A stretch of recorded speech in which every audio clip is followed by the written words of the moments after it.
Le SECA, c'est le Service chrétien d'appui à l'animation rurale. C'est un réseau d'églises et d'organisations chrétiennes d'Afrique et d'Europe. Et quand nous parlons d'Europe, il y a la Suisse et il y a le DM, département missionnaire, échange et mission des églises de Suisse romane, qui fait partie du SECA. Et c'est le DM qui est notre soutien financier, qui essaie quand même de mobiliser un peu de fonds au niveau des partenaires suisses pour mettre à disposition du SECA pour que nous puissions travailler. Les gens faisaient du riz ici, mais ce n'était pas vraiment organisé. Ils ont mis en place un petit groupement pour essayer de travailler cette rizière qui était complètement abandonnée.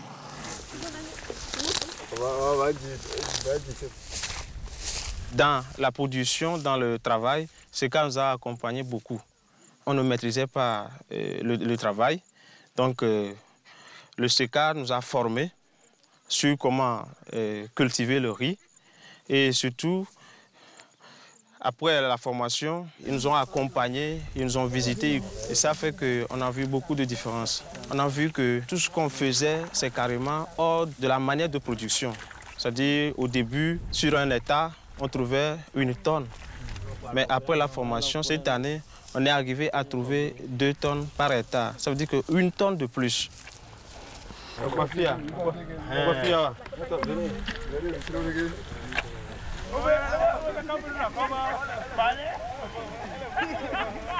Quand on récolte le riz, comme ceci, comme vous le voyez, donc on cherche un bois, on le bat comme ça, sur le bois. Donc juste pour enlever les grains de riz sur le foin.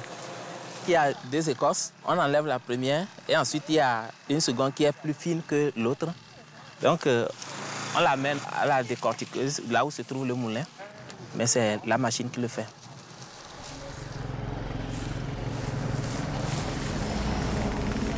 Nous avons des enfants qui vont à l'école. Nous les parents, on vient dans le champ et les enfants vont à l'école. Oui, c'est un peu fatigant. Bon, après la récolte, ils ont vu que c'est bien et les gens viennent rentrer dans le groupe pour cultiver aussi. Et on travaille toujours ensemble. Premièrement, on vient, on désherbe les herbes. Après, on plante les pépinières. Il y a du riz qui fait 6 mois, 4 mois. Oui, on plante pour les 6 mois et les 4 mois.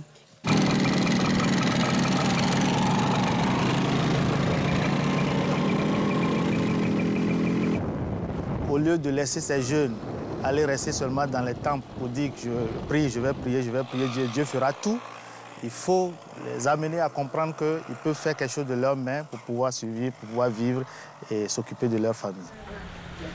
Ils sont très motivés et c'est ça qui nous encourage à continuer par les appuyer, à les accompagner pour que cette année au moins ils ont eu un rendement double pour qu'ils puissent améliorer davantage encore les rendements.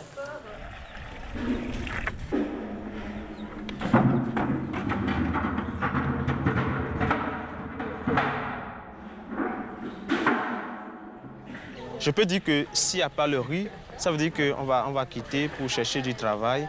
Mais parce qu'il y a le riz, on veut faire de ceci notre travail pour diminuer le chômage et la faim. Le plus beau au niveau du SECA, c'est souvent la réussite des groupes que nous accompagnons. Et c'est le plus beau cadeau que j'ai. Et on en a pas mal depuis 7 ans.